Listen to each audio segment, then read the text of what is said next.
Why don't we talk about AEW Dynamite, which aired on the 17th of July. It was a big episode. It was in Little Rock. They were debuting a new building. A big episode in Little Rock. That sounds like Lance Russell's TV pitch that time. Stay tuned, folks. We'll be back with a big midget match. Well, I don't think we had that necessarily on this episode, unlike some other episodes of AEW Dynamite, but a very memorable match to start things off. And they were in Little Rock, Arkansas. It wasn't the old Barton Coliseum at the fairgrounds.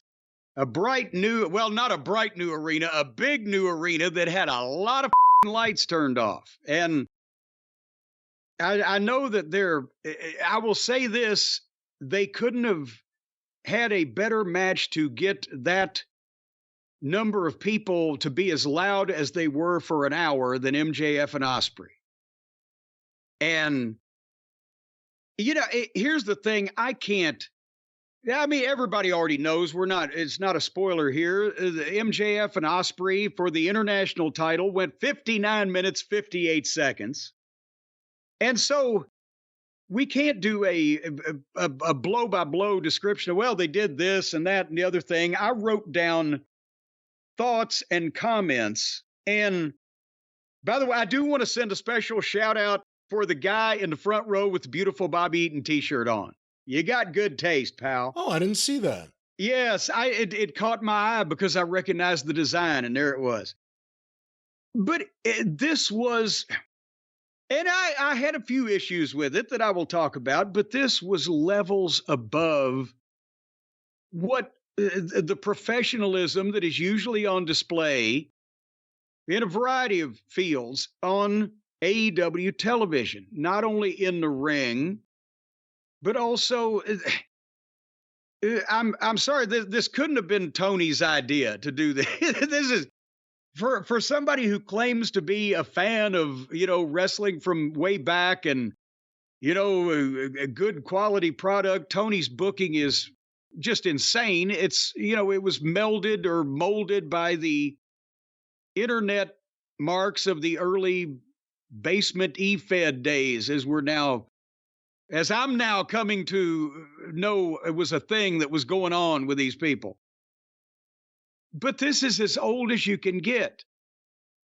This would be Sam Muchnick, a fucking teasing an hour Broadway and then a title switch to come back, I would think, with a rematch at Wembley Stadium so that I would think, Ospreay can get his big win in front of his home crowd because these two are obviously the top guys in the company now. And but you know what I'm saying? It's as old school booking as you can get. Now, the question I had was, these days, it's not like the territory days. The fans were used to long programs with regular rematches between guys or teams, and in a weekly territory, some guys would wrestle 15 weeks in a row, but with different stipulations, and they do hot finishes to lead to rematches, and the business would build and be biggest when they finally did the blow-off. In modern years, it seems like that's reversed itself, and the first match between two, people that somebody care about is the big one. And then, now that they've seen it, they want something else because they all know it's a work and blah, blah, blah. And people almost look, some of these fans in AEW, I've seen actually, well, they gave us a rematch. Like that was a bad thing. That was what you shot for the first 100 years of wrestling, was having a fucking rematch. It meant the first one was good enough to bring back. But anyway, then I thought, but that's only really for the mainstream fan at this point. Nobody is watching AEW if they're just a casual wrestling fan. They would have laughed it off a long time ago. So for their core audience, Brian, I guess what I'm saying is they can probably get away with MJF and Ospreay after this a number of times because people will know that, well, fuck, it's going to be better than anything else they give us. So for that audience, I think this works. Do you agree? I think, yeah, I agree with that. I mean, there are no casual bumping into wrestling people just happening to watch this show. Yeah. But I mean, also that they would be accepting of rematches with these guys because of what they It's a saw here. story. Yeah, MJF tells in-ring stories. Yes. The follow-up is on AEW. Whether they follow up on it or allow him to figure out a way to follow up on it, whatever it may be. Ospreay is good in the ring. He's great in the ring. He's got charisma on his promos. He's never been produced for American television ever. Yeah. And those are the things around the edges that need to be worked on. And I thought in this match, he showed a lot of little things he hasn't showed before, especially in the face with the selling. I thought his facial reactions are really good. Well, see, that's the thing. He's like, we've mentioned it with other people. And I think at one point, Darby Allin, Swerve, Osprey is best when he's matched with a wrestler, not a gymnast. When he's matched with a gymnast, then they try to outdo each other, and it just goes too far, and there's no baby face and no heel and no story being told, and it's just flipping and flipping. But when he's matched with a wrestler, then it's the baby face foiling a heel with fancy moves that he's doing, and he's not doing as many of them because the other guy ain't going to fucking put up with it. And he's also, there's not as many flips overall because the other guy ain't doing them. Now with MJF, he can actually do the fucking flips. He's just smart enough that he doesn't do a lot of them. And he figures out a way to put them in the spot where it makes sense, where people will pop not on some big bump, but that he landed on his feet from something, or he had a shocked expression on his face, or whatever the fuck. You see what I'm saying? So this brought out the best in Osprey. And I'm becoming a fan as you said earlier, if he can be produced for American television to get away from some, because remember, he's been in New Japan. And that's where you learn most of these bad habits that we see now. Anywhere in Japan, because they all do the same shit now, just like over here. And the UK scene is predominantly indies. And they have indies that sometimes draw a few thousand people. But point being, they need to get him an experienced veteran producer that can just work on his matches, that wants to teach him. And not just to do all of this shit, but what to do and when, and work on his match structure rather than his execution of moves. But anyway, and I saw somebody on Twitter say, well, I knew they were going a long time because they started so slow. They didn't start at 100 miles an hour because they didn't have to. The people were there already. They wanted to see this. MJF got the heel reaction. Osprey got the babyface reaction. You weren't in doubt by the way they worked the match. It was obvious who the heel was and who the babyface was. So that was a big help right off the bat. And they kept it moving, even though they were going an hour, but it was ebbs and flows. It was peaks and valleys. There was stuff for them to sell. So, that was, and honestly, I don't see how they remember all that shit to keep it fresh for a fucking hour. But do you see a little Candido when MJF is selling like a heel? Yes, I could see that. Especially, when Chris got into really good shape in ECW, not that MJF's that ripped or anything, but it's not that crazy body type. They look somewhat similar. But the where he'll take the flat back bump and bounce to his feet with the rubber legs and the cockeyed expression, or vice versa, face first and then back, or just again, both of these guys two naturals, Candido and MJF.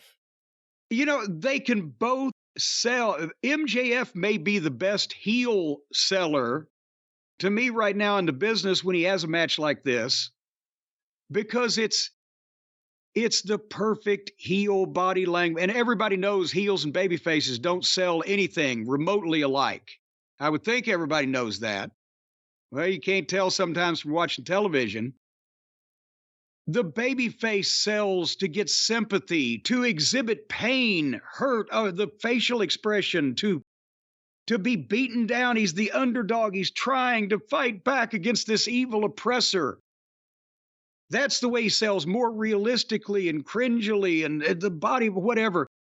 Whereas a heel, he's got the chance to oversell. The people love it when he takes a bigger bump or has an exaggerated facial expression, or they want to see him get the shit kicked out of him in a faster paced and more picturesque way. Whereas the heel gets the heat on the baby face in a more deliberate and occasionally violent way to try to elicit the sympathy for the comeback.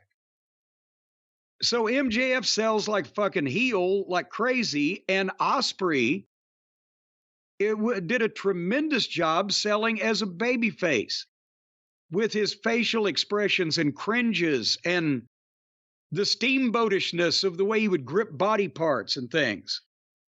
So, and by the way, here was a random note that I made. MJF and Will Ospreay should both be making approximately 10 to 15 times what they're paying Okada.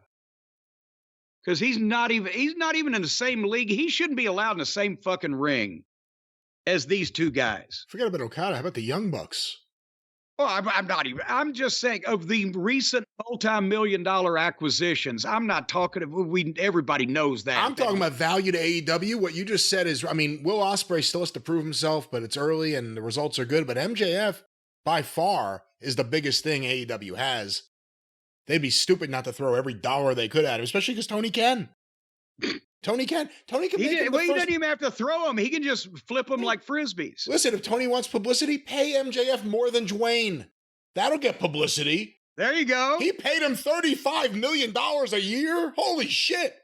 But no, I'm just saying, if I sat down as the head of a wrestling company with anybody I've ever worked for, Dusty Rhodes, Bill Watts, Jim Crockett, fucking Vince McMahon even, and I showed them tape of MJF, and I showed them tape of Will Ospreay, and I showed them tape of Okada.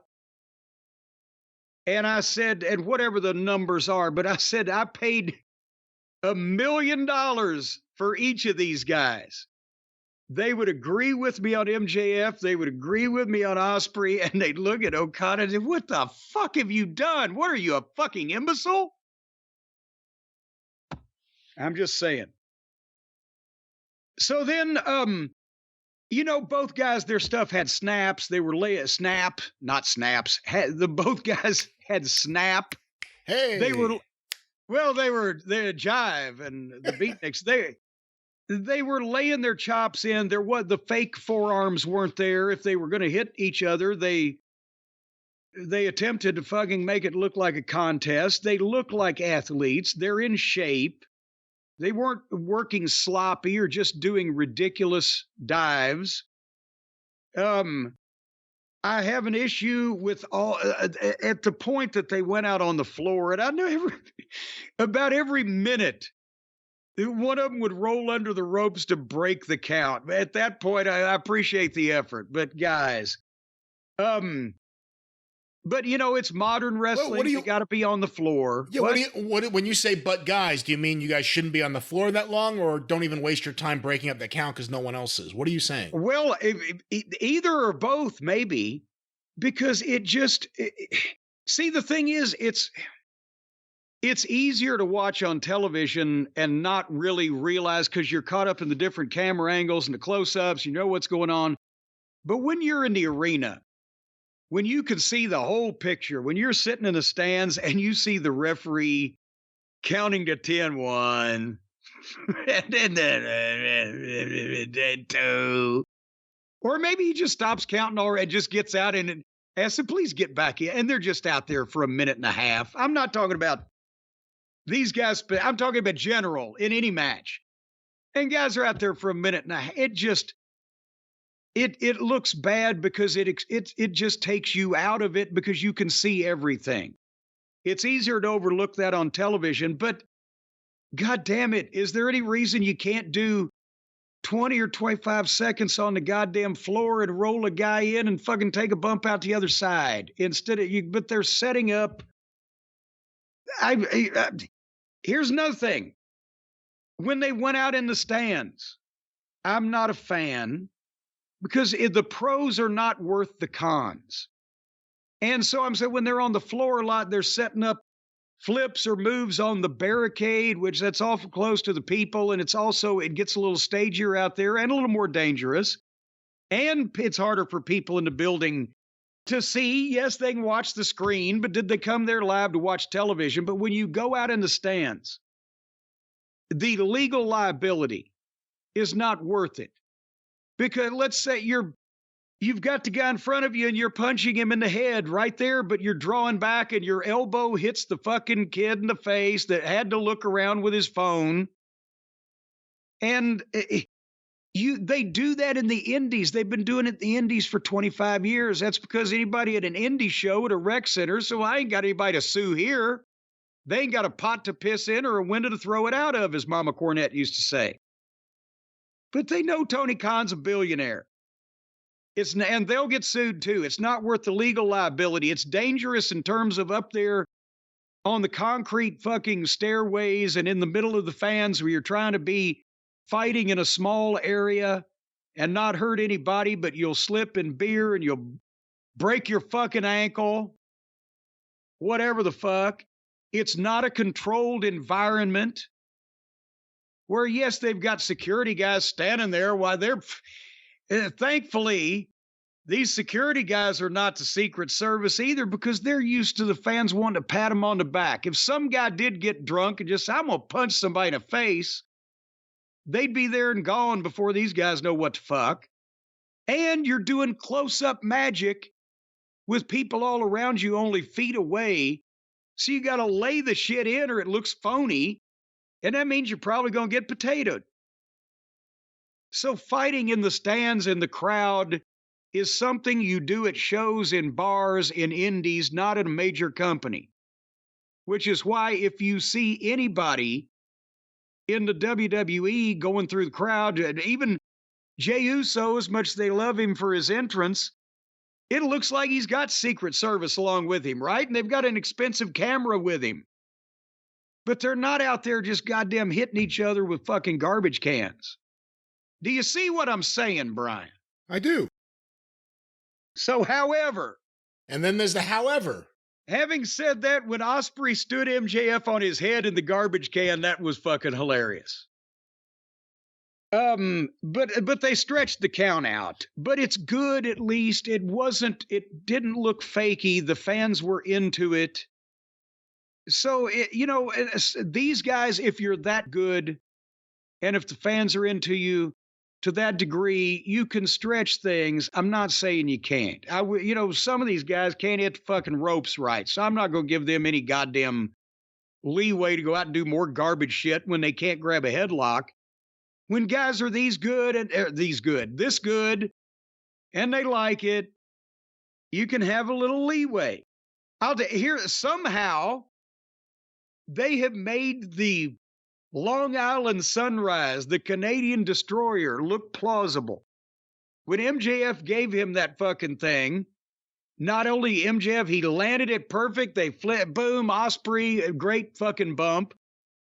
That's the closest I've ever seen that thing to be like, wow, he gave him something, rather than, well, they just fucking flipped each other. Anyway. Can I say something here at this point? I wish you would. It applies to the entire match, and I posted about it on Twitter, and I got a big reaction. The commentary was all sorts of awful. I'm not blaming Taz, although Taz gets mixed up with these two chuckle fucks, and that drags him down, because there's too many times, and again, you could talk about it in this match, you could talk about it in other things. Serious things are happening, they're laughing. Excalibur is a poor communicator. He spits out lots of words, yells them out. Hey, now be fair. He was trying to use sentences. If you try to listen to it and make sense of it, it's hard unless you actually know already what he's talking about. He's an awful commentator, and people need to start acknowledging how much Dynamite is held back by the commentating team. And then there's Shivani. It's almost impossible to be as useless on commentary as Shivani. And you hear people say, oh, it's nice nostalgia for my youth. When in your youth was he just sitting there yelling out nothing? Even if you like Shivani. He didn't do that on TBS with Crockett. That was David Crockett doing that. He didn't do it on Nitro. He wasn't good on Nitro, but he didn't do that. Now, he did do the hyperbolic, this is the greatest night in the history of our sport. And everything's the greatest this and the greatest that, to the point where everything he says means nothing. Because everything is the best. Everything is great. He's having a great time. This is a great classic of a match. Really, it sounds like you almost were like told to say that at that point. It didn't sound real. It sounded forced. So you have one guy who's yelling out stuff that sounds forced, who, by the way, is old. So he's an old guy trying to hang with these guys by just yelling out things. Is that why he's calling the girls bitches? Because he's trying to be, with the cool kids and the hip cats? I don't know. But for the people that want AEW to succeed, and we should all want it to succeed, but the people that are real AEW fans, one of the big come to Jesus talks is that the commentating team needs to go. And Shivani, if you want to keep him around, because he does lots of good stooge work, give him a microphone, let him be one of the 9 girls interviewing people. Excalibur needs to go back to Rosita. Until they can accept that he holds them back, that him being the lead commentator holds them back and holds a match like this back. Any other time in history... He's a joke to any new viewer. Who would tune in and say, what the fuck? He's a joke to any wrestling fan who really likes good wrestling. Because any classic match you could think of, you need a commentator who works. Lance Russell, Jim Ross, even Vince McMahon in his way for a big match, because he was the promoter. He wasn't Bill Watts, but it was the same principle. He knew what he wanted to get over. He knew he had to try to find a way to make it work. Sometimes he was ridiculous. But Excalibur, it just sounds like, you don't want to say just a fan, because we're all fans, but it just sounds like an amateur doing this big match. And this was a great match. They should have had great commentating on the match.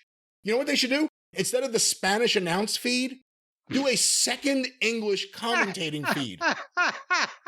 If you really want viewers, put me and Jim there. But you should do a second English commentating team with serious announcers. You got a whole bunch of people under contract. Rick Abani, Caprice Coleman, whoever else you have.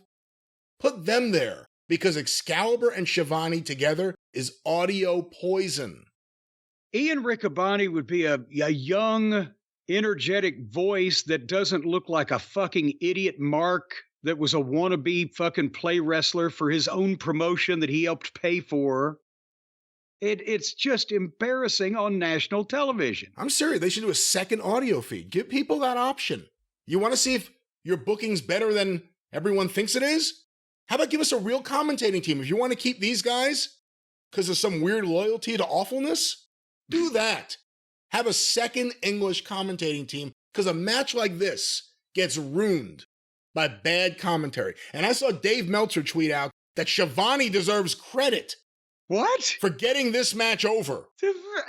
There's the disconnect. He likes Shivani personally, so he makes a stupid comment that anyone who watched that match knows is ridiculous. Well, he got the match over by saying, wow, this is a great match. Wow, I'm so happy to be here. I can't believe they're paying me. This is amazing. I do nothing. The fuck out of here. That commentating team is so counterproductive. And I'm sorry to say that about Taz, but he's dragged in there because it's impossible to sit next to those two idiots and not have to talk to them. Taz is, I've been there. He's like listening to these two go back and forth, and he's spacing out in his head because he's like, oh, God damn it. And then there are other times that Taz will say something and then Shivani just repeats it like he had that thought, or then he'll say like, good call. Like he's the fucking person who should be deciding that. And then there are other times where Excalibur and Taz were almost going back and forth like commentators would Taz and an awful commentator about the match, and Shivani just pipes in with like a non sequitur. Just out of nowhere, like, oh, isn't this awesome? Like, what? Shut up. Just don't say anything. And if Tony's telling you something in your ear, pretend your headphones don't work.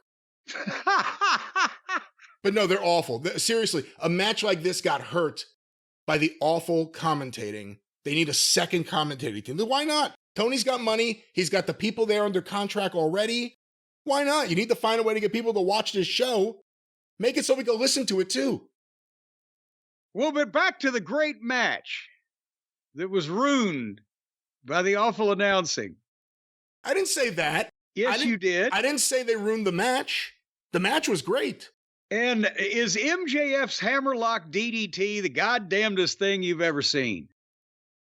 That doesn't look like something I would enjoy taking, but apparently he hasn't hurt anybody. They've got up and continued to have feeling in their extremities.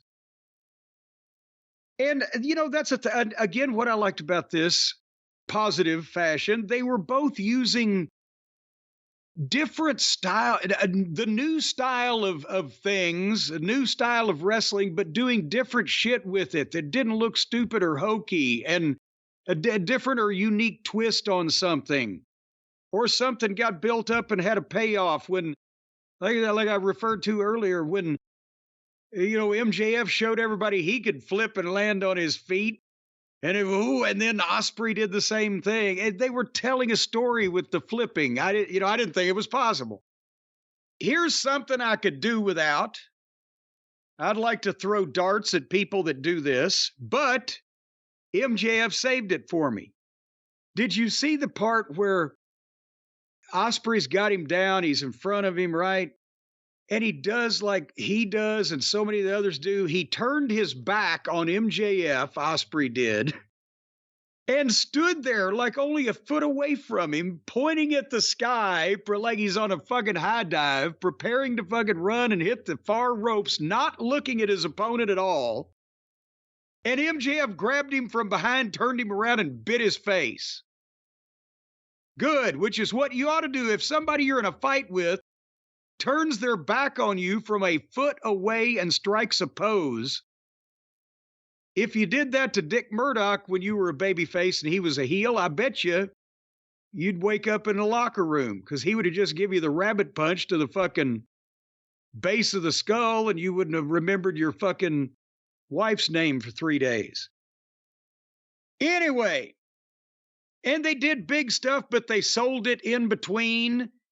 MJF got the elbow off the top rope onto Ospreay through the table on the floor in, but this time the table held up, so he didn't have to just land on the goddamn floor and break his hip like a senior citizen locked up in a home.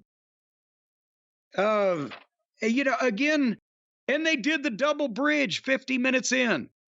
That used to be a thing that Flair and whoever he was working with, they would try to see how deep in the match, 35 minutes, 40 minutes, whatever the fuck, that they could do the double bridge spot with everybody involved weighing, 230, 240 pounds. And these guys did it 50 minutes in. And here's something else. When you talked about the commentary, we didn't even mention the whole story of the fucking match. They made slight references to how long the match had been going, nothing concrete until I think Tony got prodded because he said, "Well, I've just been told that we're at the 53-minute mark."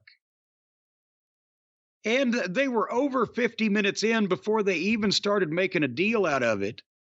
Yeah, I didn't hear anything. Usually we hear from people at the shows that say, "Oh, you didn't hear the ring announcer was doing it." I didn't hear anything until the very end, like 1 minute left. Yeah, then they piped 1 minute remaining like it was the goddamn automated fucking, answering machine message. But that's the thing is, they wouldn't have been giving anything away because it's television, especially it's unusual on their program that a match would last more than 30 minutes. So what you would have probably done is at the 30-minute mark, you would have started making remarks like, "Well, really at this point, we're over 30 minutes, folks, and they've been keeping up a hell of a pace. And then you would have probably about every 5 minutes started registering, well, we're at 35 minutes now. Taz, and certainly how much more gas can they have left in the tank at the speed in which they've been moving and the punishment. And then you start building that. So that by the time you get to 55 minutes, you're going, my God, now the question is, can either one of these guys win this thing? And especially if you know somebody is, that's when you start being convinced as announcers that it's a draw. And they just, at 53, oh shit, we forgot. We need to really start fucking building this up. So I don't know what was going on there, because that's part of the whole story of the fucking match. I mean, did I miss something? Because you listened to them to get mad more than I did. No, and they suck. No, I don't think really too much was said about the specific time other than they were going a while. And it went by, it didn't feel like it was as long as it was, because it was moving and it was good. And the guys were doing a great job of selling everything, with their faces and everything, the whole bodies. They didn't say anything until 1 minute. That was it. And again, they talked a lot about the humidity. I don't know if you heard. Yeah, Excalibur attempting to explain humidity to wrestling. What the hell is going on with that announce team? Well, and he's not a meteorologist, by the way. He didn't. He's trying to play one on television, like trying to play wrestling announcer. And also those guys, I have seen Flair go 60 with the best cardio in the industry at the time, documentably provable by his resting heart rate and all of these goddamn athletic commission fucking readings I used to see him give. And he'd still be drenched in sweat in a fucking arena with air conditioning after going 60 minutes. These guys are in shape. Their cardio's incredible. And again, I think Ospreay has the reputation for it. People think MJF, for some reason, can't either do the flips or can't fucking, in their minds, he can't wrestle. He doesn't do all those moves. He can. He's just smart enough to only do them every once in a while. Fucking dipshits. But anyway, at a minute left, they really, this has been better than watching almost anything else on AEW television. Here's one more thing. And this is, again, the psychology of these new modern type of folks. But Ospreay goes for the Tiger Driver that he's sworn that he would never do again because he almost fucking hurt Danielson, or what did hurt him, but not permanently, whatever the fuck. But they've been fighting for 58 minutes. He's defending it, 59 minutes. He's defending his championship. He's got MJF up for the fucking thing, and he puts him down because he don't want to do it. And you heard some people in Little Rock kind of, because it's fucking stupid. And this guy's been healing him and fucking turned on his friend and has been poking him in the eye and kicking him in the balls, doing all this shit. Drop him on his fucking head. He deserves it. It's goddamn wrestling. And I have been in front of crowds in Little Rock, Arkansas. I assure you, if I had been tied to 4 different horses from my appendages and they shouted, "Yeah!" the fans would have cheered highly. So that's another thing. He does in the regular fans, not these. I don't know what the fuck is going on with the sheeple that completely buy into this whole modern wrestling thing. But the average fan goes, well, fuck. He deserves to get beat now. Is this move illegal? No. Would he got disqualified? No. They've done every goddamn thing else to each other to try to fucking cripple and paralyze and put each other in an iron lung and a goddamn body cast. But he's got the guy ready to go, and he won't do it. He deserves to get beat now. I think people understand. They've kind of established it. He's afraid to do the move because he's afraid that's the one thing he could do to seriously hurt someone beyond exactly. A wrestling match. And MJF is the goddamn biggest heel. That's what they want to see him hurt. And when he finally does it to him, people will go crazy.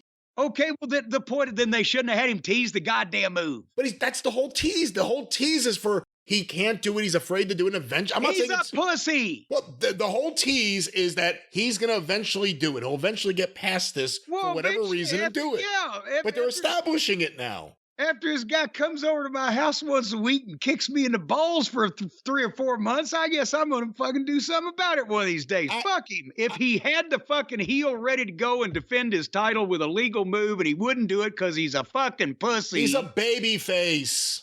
And a goddamn baby face has to have some fucking balls to it. He thinks you're being overly critical. Would Stone Cold Steve Austin have stunnered the motherfucker? He is not Steve Austin. That's not a fair comparison. No, okay, well, most baby faces are not Steve Austin. Because Steve Austin was the biggest baby face in the history of the business. Because he was a heel. Because he acted like a heel, which is what made him a baby face. But he did that shit to the fucking people that deserved it, and MJF is the hottest fucking heel in the company, and he deserves it. They're teasing it so that eventually he's going to hit it. They think it eventually will get a big pop.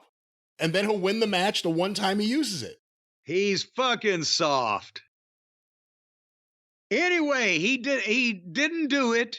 And then MJF pushed Ospreay into the referee and he got the ring. We needed to see him get the ring better. It was revealed after the fact, but the table spot earlier in the match, when MJF went on to him on the table on the floor, the camera was in an awful position there too. You couldn't see anything.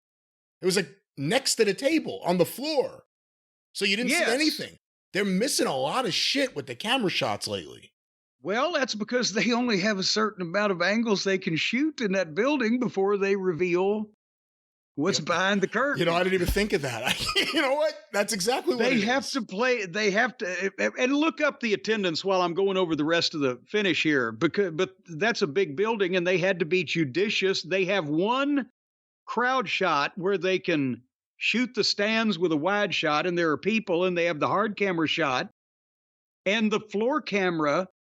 One of the handhelds has to shoot the people in the ring with the screen behind them because there's no people at that end of the building. But if they shoot the screen, you're seeing the screen with a different camera angle in some aspects is on the screen than they're taking for the broadcast. So you're seeing a guy looking at himself on the goddamn video screen. It's disorienting. But anyway. Hey, the numbers, just so you know, as of the morning of the show, we don't have the final numbers just yet, but there were 2,603 tickets distributed.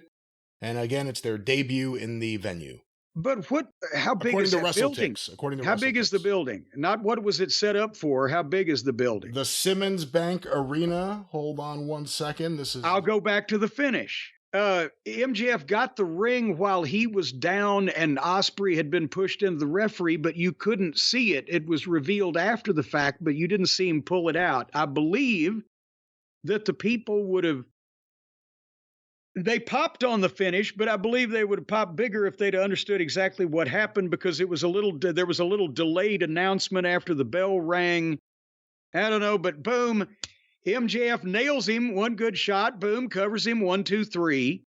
And apparently the ring flew out of the ring, and they got a camera shot of it laying on the mat at ringside. But so at least you saw it, yeah. Yeah, so at least you saw it. But in 59-58, MJF is the new international champion. And I would immediately rematch this for Wembley Stadium, because why the fuck wouldn't you? That's the whole idea of the thing, I would think. I thought the delay from the pinfall to the announcement was great, because you can kind of hear the fans. They saw it. They know it happened. Did it really happen? Did this really happen? And then, well, yeah, and they were murmuring because they had the countdown on the screen finally, and they had the seconds. So you saw the pin at 2 seconds, but maybe somebody wasn't looking at everything and thought, was it a draw? What happened? It's a draw. Because it seemed like it was going to be a draw. Once you realized they were going long, the first thought I think most people had was they're going to go to a draw. Yeah. And well, obviously that was the intention. And they took it to the very end. And what do you think of MJF? The work he's doing, reestablishing himself right now as a heel. In this match specifically, his behavior, going into the crowd. I know you're not a big fan of it, because one day some guy will be like tackling him or something in the crowd. Or there's just going to be an accident, a simple accident that's going to cost everybody some, if not money, aggravation. And I know Tony would obviously pay legal judgments for all the boys also, but it's you got to do depositions and blah blah blah. It's not fucking worth it. But going to the very end and cheating to beat Ospreay, who the fans like, it's almost like he ripped off the fans too, because they all expected the draw. Yes. No one expected a heel to cheat. Well, that's what he said in his interview. I'm going to fuck up the things and people that you like. I'm going to take away your enjoyment of these. It's the whole jealousy thing from his disorder. And it fits here, and he pulled the rug out from under him. So, and again, it's logical and exactly fits what what his reasoning for turning was. And as far as heel work in the ring, he worked as a babyface because he was over before as such the ultimate heel that didn't break character, as the kids say, and didn't do anything that wasn't true to MJF. And then he just started doing it against people that the fans wanted to see that done to, the other heels. And then he could change that around to, oh, now you like the kangaroo kick, or I poke him in the eye and yay. But that's not a long-term thing. That's not getting over because of what you're doing as a babyface. That's getting over because of what you did as a heel was so fucking brilliant. So you can have the short-term babyface run. In the territories, this was easy to do.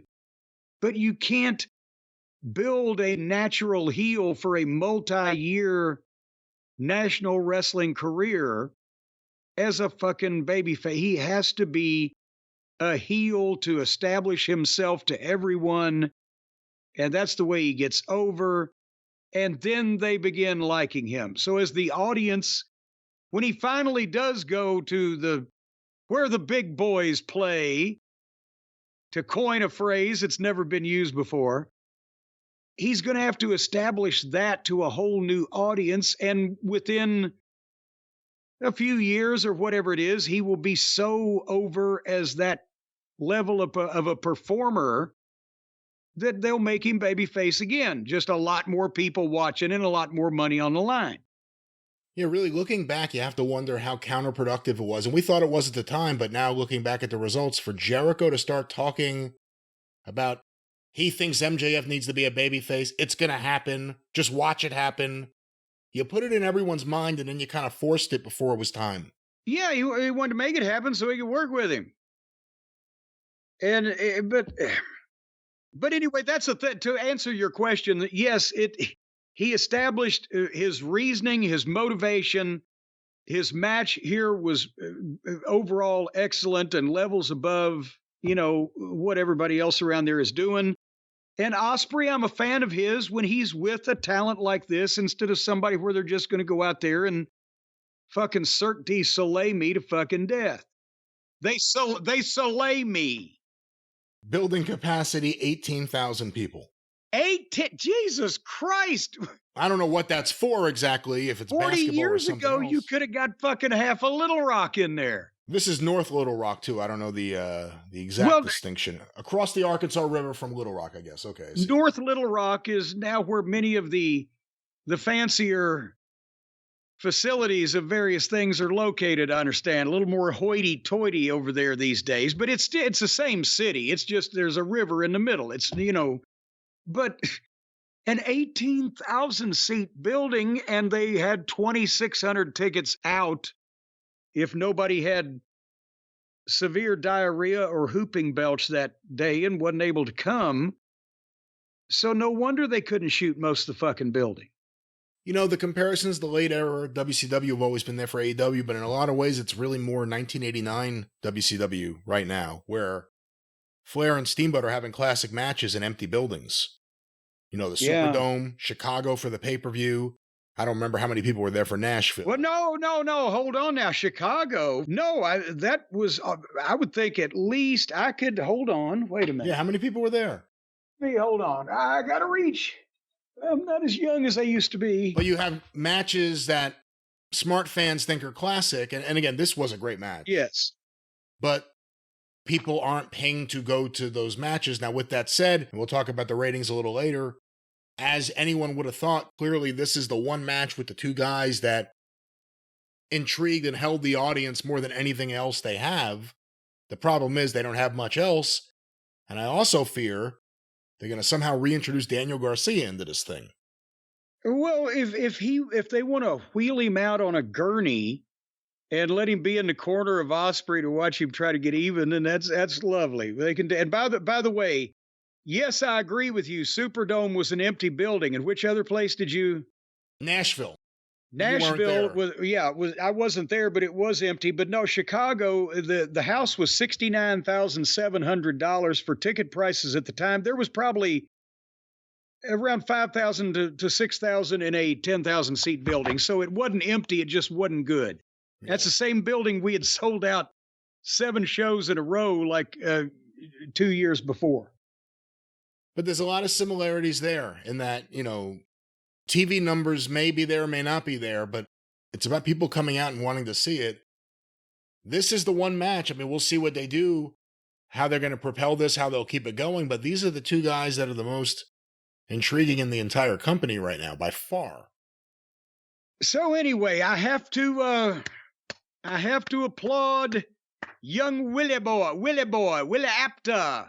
I just like the way Dusty would say Bill Apter's name. But Willie boy, you done good there. Wonderful Willie Osprey. That's what it should have been. Dave Meltzer in the Observer, 5 3/4 stars on the 7-star scale. Well, that's because Kenny wasn't in it. Yeah. Dave still has a soft spot for his nephew Kenny. But anyway, that was the first, hour and 5 minutes of the program. Is that correct? Give or take. Yeah, just about. Then we came back to earth, ladies and gentlemen. And then Dynamite started. Boy, yeah. Oh, and gee, many Christ, I'm just going to... just real quick. So... is the new girl interviewer's name Arki Ara? I didn't know what they said. Arki Ara. Yeah, I don't know what they said. I heard that too, and I was like, what was that name? And then who is this person? Yet another interviewer. Well, Mark Briscoe, the Acclaimed pitched to Mark Briscoe to be partners with him in Blood and Guts. I thought they had settled these goddamn teams. Or were we just trying to put the pieces together as best we could based on information we had? We settled the teams. Well, it's going to be the teams we settled, apparently. But the Acclaim did a promo in a kind of a silly and not a disingenuous kind of way, attitude, whatever it was. I don't know. And Mark, said it was okay with him and brought in Swerve, and Swerve said okay. And that was so that's... it's Swerve and Mark and the Acclaimed, and who else are we leaving out? Darby. And Darby, little Darby. Swerve said okay, it just took him 2 minutes to say it. Yeah, well, I was just trying to get to the point. He never gets to the point. He will beat completely around that bush. It's like he's a Shakespearean actor. He just comes out there like this. And for I to be in this match, I will be... what is he saying half the time? Too okay or not too okay? That would be the question. And then Nana would ask the question, who's okay? They're okay. All right. And then we had the Learning Tree segment where Jericho and Big Bill and Brian Keith come out again and drive away viewership. And I don't know about you, Brian, but I couldn't listen to this. I was in the mood this week. They did replay the fireball that missed Hook's face, and then Jericho driving Samoa Joe through an obviously fake drywall wall with a forklift from last week. So, am I the only one that is looking at them going, why the fuck are they driving him through a goddamn giant sheet of drywall that's not supposed to be there? Was this some kind of goddamn George Lucas special effects bullshit that I was not aware of? That nobody else saw this? You heard it about Russo in the 90s, and it wasn't true. But do you think maybe there's a chance that Vince McMahon sent Jericho to AEW to contribute his booking ideas? But no, it's not even that. I'm not trying to defend the goddamn idea. I'm trying to defend the actual quality control of people with fucking eyeballs with pupils in their eyes connected to an optic nerve that will register the impact on the brain of sight that looks like shit. Why would you put that on that wasn't cable access special effects? Why would you air that? Why would somebody not say, no, this looks too fucking hokey and phony and rotten for us to put it on a television show that costs this much money? You're right. You're 100% right. It looked like shit. It was a bad idea. It shouldn't have been done, but Chris Jericho has lots of look like shit bad ideas that get on TV. Then spend more money to fucking make a real wall. God damn it. Anyway. So, and then they're doing the promo, and when Jericho says, who would be crazy enough not to listen to me? They play the music, and out wanders Minoru Suzuki. Haven't we seen this? Well, remember, before Forbidden Door, Suzuki showed up on the screen teasing he was going to be part of their team and then actually challenging Jericho, and then that wasn't at Forbidden Door. And I guess he has some available dates. Wait a minute. Wasn't that supposed to be at Forbidden Door? I don't know. They certainly teased it like you would think it would have been. Because they had 15 other matches. I just didn't think about it. But no, he said, no, I don't want to be on your team. I want to fight you. So, well, anyway, I thought we had seen it months ago because I seem to remember that we figured that the total age would be 109. Oh my God, are we getting that at Wembley? It just hit me. Well, apparently. No. I'm sorry. Well, no, he growled next week. Oh, next week. Okay, good. Next week, yes. I'm referring to my notes. And he had the paper where it's an FTW title match next week. And Jericho's Stooges are barred, right? When they went face-to-face in the thing. And then Suzuki grabbed Jericho and headbutted him and knocked him down. And there's Jericho's 7-foot giant fucking stooge bodyguard and his bounty hunter, Brian Keith, with the fucking Billy Jack hat or whatever. And they stare at this bow-legged, sway-backed, goddamn 60-year-old man that just headbutted their boss and don't do a goddamn thing as he smiles at him and waves bye-bye. Am I lying, Brian? No, you're not lying, Brian. I'm not lying, Brian, either, for the record. All right. No, and again, if you're not already a fan of Minoru Suzuki from his limited appearances in AEW, you just saw some guy come out there and be presented like the baddest guy you've ever seen, and he doesn't look like it. And we've seen him work enough in the last few years. The work isn't there anymore either. And you can say the same thing about Jericho's work. Now you're going to put them in a singles match? No, come on. As much as we like to point out Chris's flaws, he is goddamn Jushin Liger next to Suzuki. It's going to be the biggest tragedy hit in Nashville since Patsy Cline's plane went down. Where's Charlie Dick? Yeah, I don't think this will be a good match. That'll be my guess. Biggest tragedy hit in Nashville. Well, anyway, and speaking of tragedy, when your ship is sunk and the captain's drunk, it's tragedy.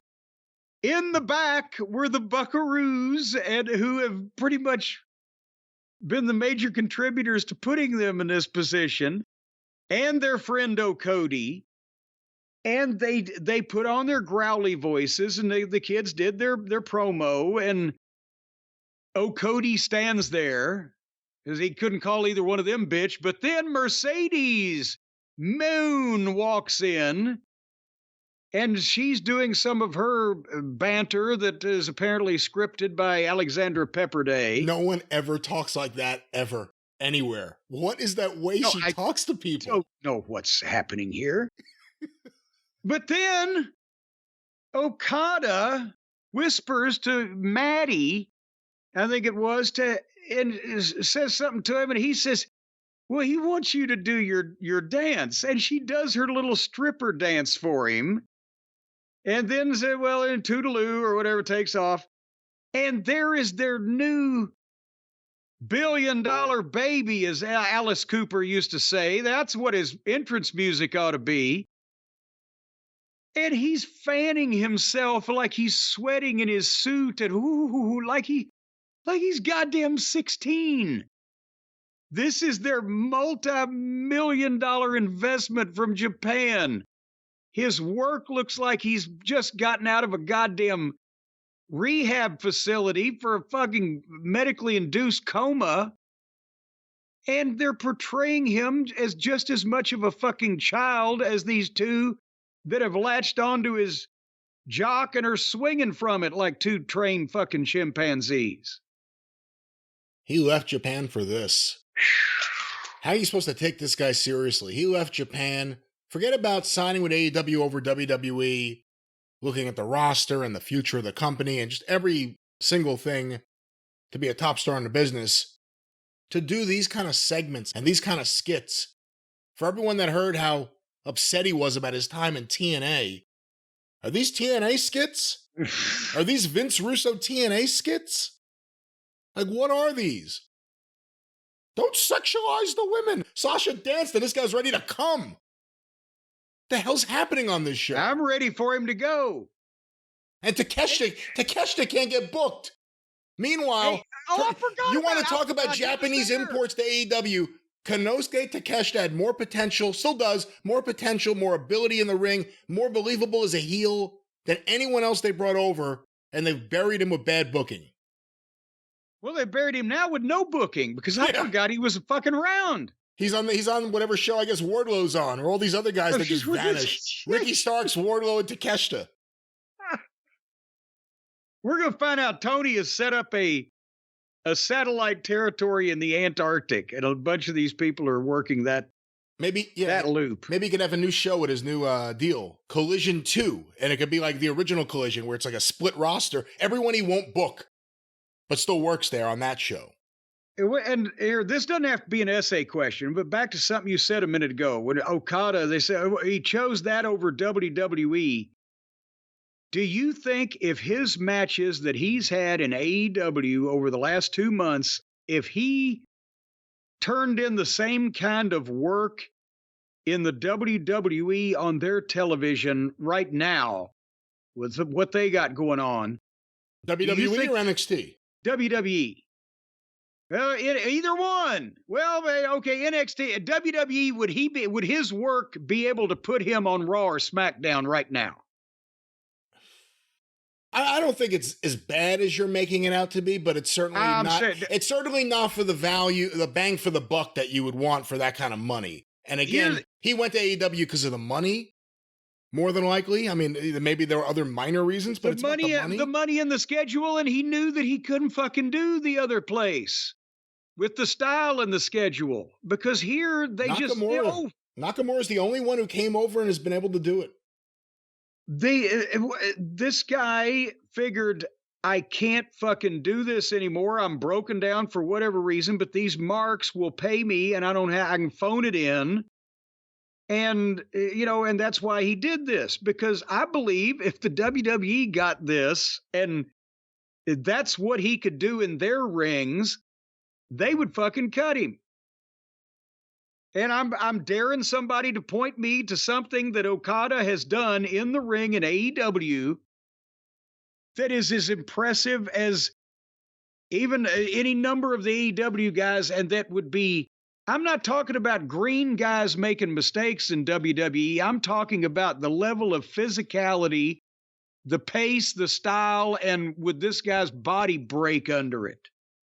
That's what he's soft. He's taking it easy. He does the bare minimum. There's no snap to shit, and there's no speed to shit. And again, AEW, it is a lighter work schedule, obviously, than even NXT, because you are in the training facility, I would assume, and you're always around. AEW, it's one show a week, unless they book you on Saturday. or unless it's a pay-per-view, but it's one show a week. So if his body's broken down, you could understand why that would be appealing, Yeah. plus millions of dollars. Well, yes, and also when you said NXT, I said, well, there's an element of greenness and sloppiness, but then I realized that, there with anybody, that's not the issue we're talking about. We're talking about he's not performing that athletically. So anyway, speaking of not performing that athletically, Mercedes Moan came out to the ring, and Brian, did you see the people were standing there? I've seen more excited people at a goddamn waiting for their car at a car wash. That's my favorite thing now, because they do the wide shot of her dancing in the ring. They've done this a few times now to the CEO, and she's, doing the sprinkle fingers down while she says CEO to herself, and the song is blasting CEO. No one in the crowd is moving. No one is yelling anything. No one is lifting their arms. No one is standing up or sitting down. Everyone just stays still. It's like they're frozen in amber. There's no interest or action or anything happening. No one gives a fuck about this. And millions of dollars. And somebody on the Twitter was saying that did we ever establish that this is true in some kind of way, that they're paying Mercedes Moan more money in AEW than Becky Lynch's contract was? I've been told a few things over the last few months about it. I was told she wasn't getting as much as people thought, which at that time was like $10 million a year. People were rumoring. Well, I never thought that. I heard she wasn't getting as much as people thought. Also, I heard that she was the highest paid woman in the history of the business. Well, if people thought she was getting 10 million, she's only getting 5. That would, both of those things would still be true. But what the fuck? My God. My God. Thank God and Greyhound you're gone. Mama Cornette used to like that song. So here came Nyla Rose, and she got more response. She hadn't been on TV in 2 years. They were just like, yeah, beat this fucking bitch's ass. Yeah, they wanted to see her kick the shit out of Sasha Banks is what it was. Yeah, just get on her and get her out of here. And I don't know what, somehow, what? Just that was your description, and I don't know what that got me right there. Well, Mercedes gave her some kind of sloppy-ass bulldog off the ropes, and now she put on a CEO glove because of Britt Baker's glove, and tried to put Nyla Rose in Britt Baker's lockjaw and beat her with it. And you know what? That wouldn't have been a bad idea. Because the money, or the Monet or the Moan, they're going to be moaning all right. The moan is between Mercedes and Britt Baker. So yeah, dude, but no, they didn't do that. When she put the glove in her mouth, Nyla Rose bit her fingers and she sold it. So she got a regular crossface, and then Nyla tapped out. And then she rolls out, does Mercedes, and tears up a fan sign that's wearing a Sting mask, and the fan shoves her down and takes the mask off, and it's Britt Baker. And Mercedes runs, and Britt chases her, and a security separated them, and that was there with $1 million. They're presenting Britt like a bigger badass babyface than anyone they ever have. Hopping the rail, beating up security, doing everything she can. Well, it's working because, and let's face it, she's much taller than a lot of the guys and heavier than a few. Okay, who was the guy that Jungle Jackoff beat up? That was Brandon Cutler, because that's the same person that Darby Allin beat up last week when he showed up. But that's their friend. That's to show you how bad Jack Perry is. He'll beat up anyone. Well, see, he's a tough guy. I heard him, folks. If you didn't see this goddamn acid flashback of a television show, or maybe you had some Welsh rarebit before you went to sleep, you might have dreamed it. But Jungle Jackoff was in the back, and now he's fancying himself an actor. He's really dramatically emoting. And a lot of people would think he's mad that Darby Allin hurt Brandon Cutlet, the friend and stooge of the Elite and the Buckaroos and everything. But he doesn't give a shit about Brandon Cutlet. He's just mad at Darby Allin because this, that, the other thing. He does his dramatic reading, but then the camera pulls back, and that's where some guy was laying there at his feet that he'd already beaten up and we're expected to believe was laying there selling for the whole time he'd been talking, but that the cameraman feeding this thing to the truck for national television wouldn't have been slightly concerned he was about to step on a fucking assault victim. And then he picks the guy up and he runs him into a door and a tank of something or whatever. But why would you still, what kind of friend are you? He's still their stooge, or did they write him off finally after 5 years? We don't have fucking, somebody, we don't have to pay him anymore. His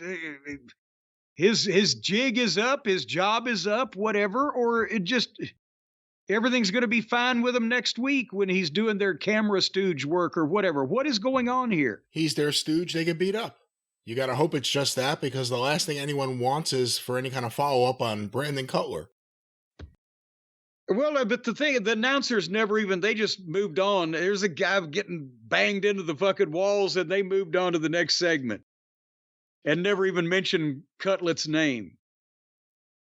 And did you have any comments on any of this stuff? I'm just getting to this last thing here as quickly as possible. I repeat what I said last time. Jack Perry couldn't fight his way out of a wet paper bag. It's just completely unbelievable that he's in any way being presented like a badass. He's got very feminine hips, doesn't he? A thin he's waist. Like no waist. It's the hips. waist. It stands out. I think the same thing. He has a thin waist. You're like, give me a fucking break. I would snap him in half. He might look good in a bikini. What? He might look good in a bikini because he has those female hips on him and the thin waist. All right. Well, maybe that'll be on a special episode of Collision. I'm just trying to give Travis some kind of material to draw from. Let your imagination go wild, baby. Anyway, so Maria May came out in black and white, dressed like Toni Storm, and the fans kind of surly booed her. And she takes forever to go to the ring and takes the microphone and she won't talk and she's just looking and doing the posing and everything. And Tony Schiavone, that's what I said earlier, he piped up, speak, bitch. What the? I mean, I'm used to Jim Ross in the Attitude Era getting carried away at some heinous activity involving a power tool and go, well, that no good son of a bitch. But why? He's just speak, bitch. Is he trying to appeal to the hep cats out there and all the cool kids? Yeah, let's think of the options. Option 1, Tony Khan fed him that. I can't believe that. Option 2, Schiavone thought this would be a good ad lib. Meanwhile, Excalibur and Taz immediately like, whoa, you can't say that. And then option 3 is this is now going to be an ongoing running gag where old man Schiavone says inappropriate things on commentary. Say it, bitch. Oh, what the fuck was that? Say it, bitch. Yeah. Say it. Bark like a dog for me. All right. And I don't know. The commentators should be, I mean, I don't even like when they do it with MJF because it goes too far and it just sounds fake. This scumbag, he's the worst person on the planet. But the commentators shouldn't be calling anyone bitch or scumbag or anything else. Yeah, one would think not. Say it, bitch. Say it, bitch. What's my name? But speaking of a bitch saying it, she finally did start talking and was trying to explain this angle, and the crowd whatted her to death, except they couldn't figure out with her accent. Sometimes they were off on a few of the whats, but nobody gave a shit to listen to this, and it took forever. And by the end, the fans had even stopped whatting her. They've somehow taken the people all liked Toni Storm, and then they liked what was going on. Was it just that Little Rock was getting surly, or is this now this whole thing hasn't made any sense since they brought Mitsu Arakawa into the middle of it? I think this is a crowd that just got a 1 hour classic and it heard everything else after it, especially if it was silly or bad. Not to say this was bad, but it's silly. The whole thing is silly. She really did look like Toni Storm coming out there, if you want to say a positive. But the Tony Storm thing is all silly. And they spend a lot of time and a lot of money on this women's division. Where are the results? Where are the increase in viewers or merch or pay-per-view buys or ticket sales? But they're doubling and tripling down on it. Apparently Pepper Day has a lot to do with a lot of the women's division. I heard that Tony Khan did an interview where he said that it was a lot of the Tony Storm stuff is him and RJ City, because RJ City's the only one in AEW who has seen All About Eve and Sunset Boulevard. Oh, Jesus Christ. So that's what we've come to. But I've seen All About Eve and Sunset Boulevard, and I you would can book. I would go out on a limb and say that me and RJ City have almost nothing in common. But it doesn't, just because you've seen 2 old fucking movies. Don't let people near the goddamn book. Wait until RJ City discovers the Dead End Kids. Oh, come on. You know, well, then when we see a fucking stooge named Satch, we'll know. I think Leo Gorsey was always the star of that fucking... Anyway. Well, you think he was the star? Or, I mean, he was obviously billed as the star. Do you think Leo Gorsey was the star? He was the one, he was the glue that kept the gang together. More than Hunts Hall. More than Hunts Hall, because Hunts couldn't carry it back. Hunts was the great, Hunts was Ed Norton. Hunts was the great second banana. Him and Ed Norton have a lot of similarities, actually. Yeah, well, there you go, because Ed Norton was influenced by Hunts Hall.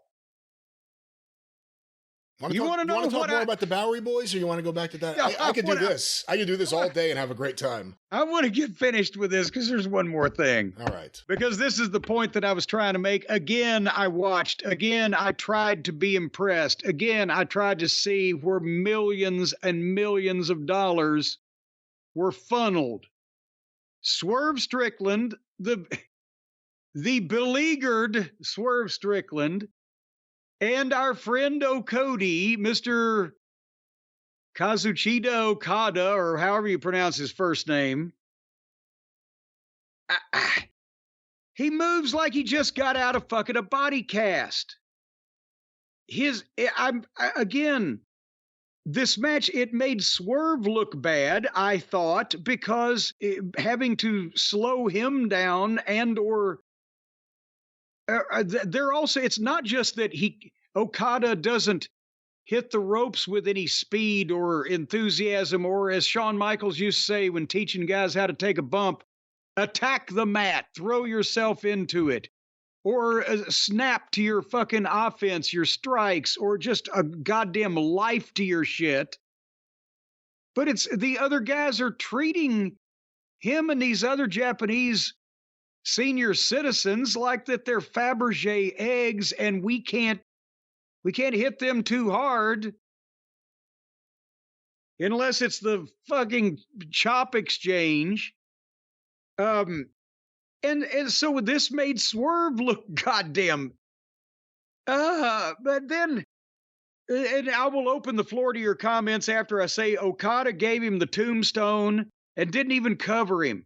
Tombstone piledriver, no cover, pulls Swerve up and boosts him up like he's going for a pop-up power bomb.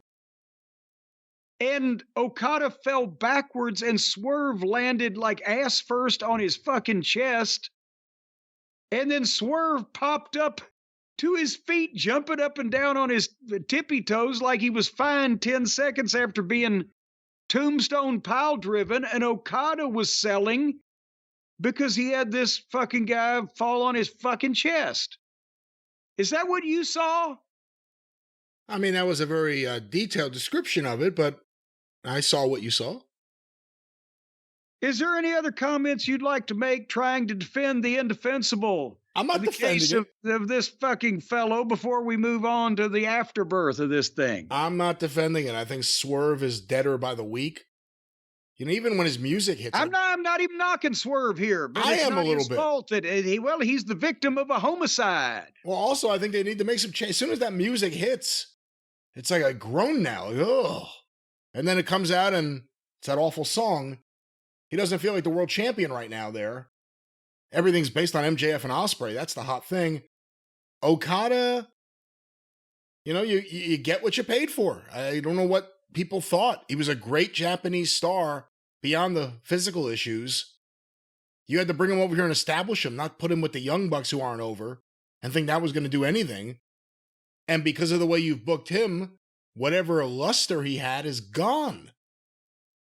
So, not a promising main event. To them, it's a main event with two big stars. To me, I didn't think this was going to be anything that would hold an audience. Did Tony watch this guy's matches from the last couple of years, or did he just remember he liked him as a kid? I'm certain Tony has seen his matches in the last few years. He's worked for AEW, I believe, before. All right. Well, anyway, after whatever that was, where everybody fell down, suddenly the Buckaroos just hit the ring and jumped on Swerve and the disqualification, and the Acclaimed hit the ring and started fighting them. Here came Jungle Jack off and Mark Briscoe. And everybody got in a fight, and then Swerve cleaned the ring. Swerve cleared the ring out, and he's the only one in the ring. And then they play the fucking music, and here comes Hangnail Page. And everybody stops fighting, so this fucking, what do they call him? The Great Value Magnum TA, the generic brand Magnum TA, fucking it comes out and gets face to face, and then they all start fighting again. And then Darby Allin's music plays. And pretty much everything stops again. And then his music plays and plays. Where's Darby? And then he comes from the ceiling like Sting. And then everybody fights again. And while the announcers are screaming, blood and guts, blood and guts, blood and guts. This is like they're going to have blood and guts, I hear, Brian. Yeah, and by the way, someone told me, and I haven't seen the actual reporting, but I believe they said it was from Fightful, that Tony has stated, or AEW has stated, that Dr. Martha Hart gave them the blessing to do something where someone descended from the rafters. Either way, it seems in bad taste to even have to ask her for permission to do that, if that is true. Well, besides, can you imagine how scary it has to be up there when he's looking at 16,000 empty seats? To fuck, there wasn't no cushion anywhere that you were going to fucking land on. A nice fat guy in a fourth row. No, that fucking building is empty. But why is this so necessary? Is anyone pumped up for this blood and guts match? Does anyone really believe in Team AEW? Does anyone care about anything with the Elite? I think all the people that are actively involved in this match are pumped up for it. I believe they can't wait. Well, that was Dynamite. Let's quickly do the ratings and get the hell out of here. At least we got to some of the listener questions this week. That was a thrill to do again after having taken a hiatus, and we got to do more of it. No, we're going to definitely do more of it. Next week, we're going to try to get some guest of program, some retro figures, and more questions here on the show.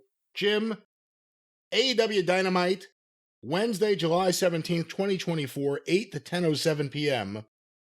On average, 795,000 viewers. Oh, well, it's better than it has been, but still not back where it was before. And one would think with the Dynamite 250 and all that they advertised, but nevertheless, we got 795.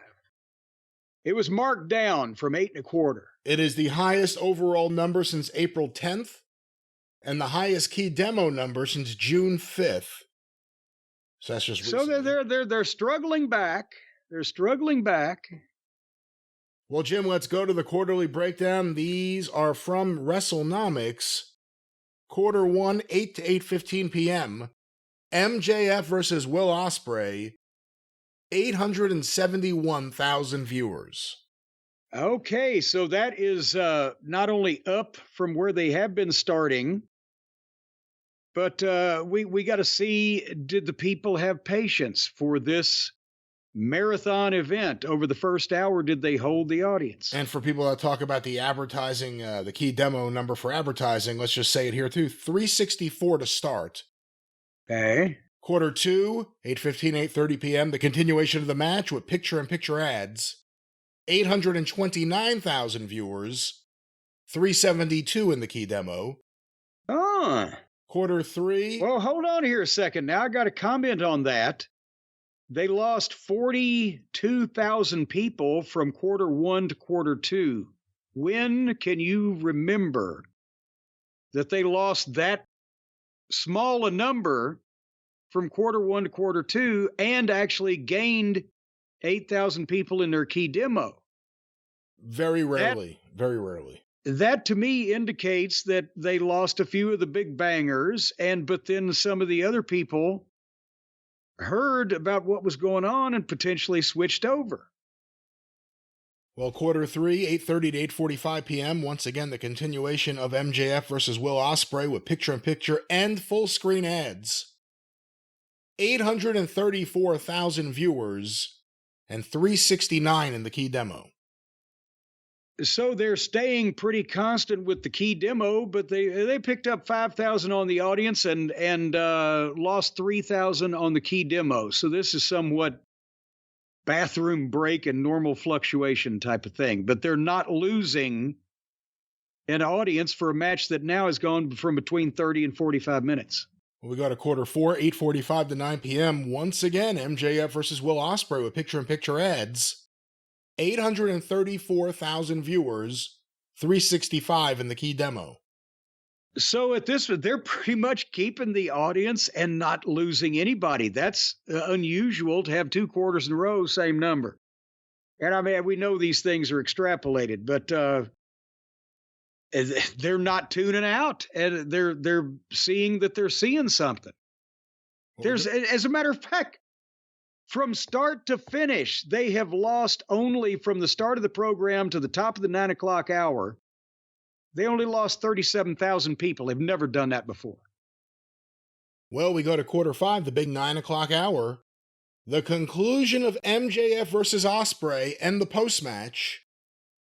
The Mark Briscoe, Acclaimed, and Swerve Strickland backstage promo. And Chris Jericho and Minoru Suzuki live. Well, they're live promo, not them. They're not doing a show. Live. Well, we're not sure about Suzuki either way. Has anybody checked his pulse? 841,000 viewers, and the high point in the key demo, 388. Wow. And obviously, those numbers right there are for the match that ended in the first part of this quarter. And that's a pretty interesting story, the MJF Ospreay match. So now from in an hour and 15 minutes from the start of the program through the end of their match and beyond, they only lost 30,000 overall viewers, and that's the high point, as you said, by far, of their key demo. That's unparalleled in AEW ratings history, is it not? I don't know about unparalleled in their history, but in their recent history for certain.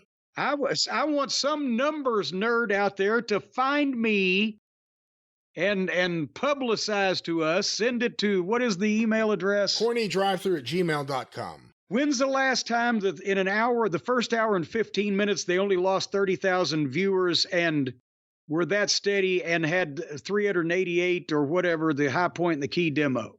And in terms of the 90-day trend that WrestleNomics has here, our trend line, the rating, it starts higher than usual, the drop is less than usual, and then it's well above the usual average until the very, very end. Key demo also above recent 90-day trend, the recent 90-day trend in English. So the match resonated, as you would have to think it would. Well, now I'm looking at the overall average, and I'm saying, what the fuck? We know the last part of the show was the shites, but what the hell happened from here? It's the same story every week, the same things that drive away the viewers every week. What do we say about Chris Jericho being in a segment to end a quarter? Don't follow him. Well, we go now to quarter 6, 9:15 to 9:30 p.m.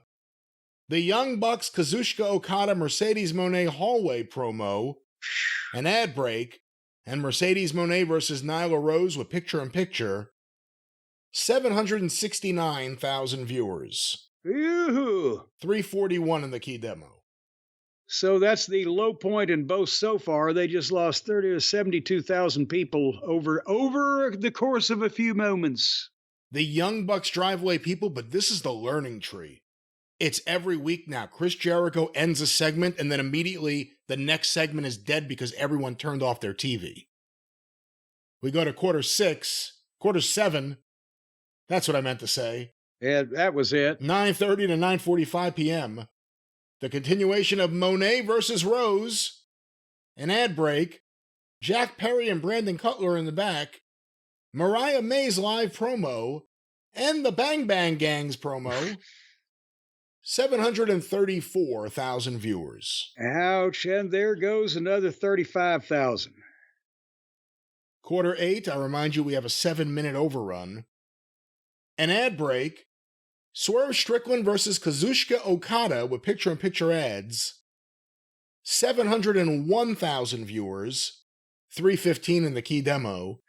7-minute overrun with the finish and Team AEW in the Elite Brawling. 685. Jeez.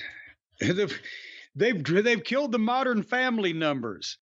They got two guys on this show that mean something. And one of them has been proven for a long time to mean a lot, and that's MJF. And Ospreay's elevated himself to somehow mean something there.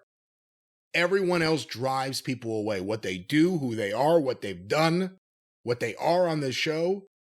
Everyone else pushes people away. The stars were in the first hour, a little over an hour into the 9 o'clock hour.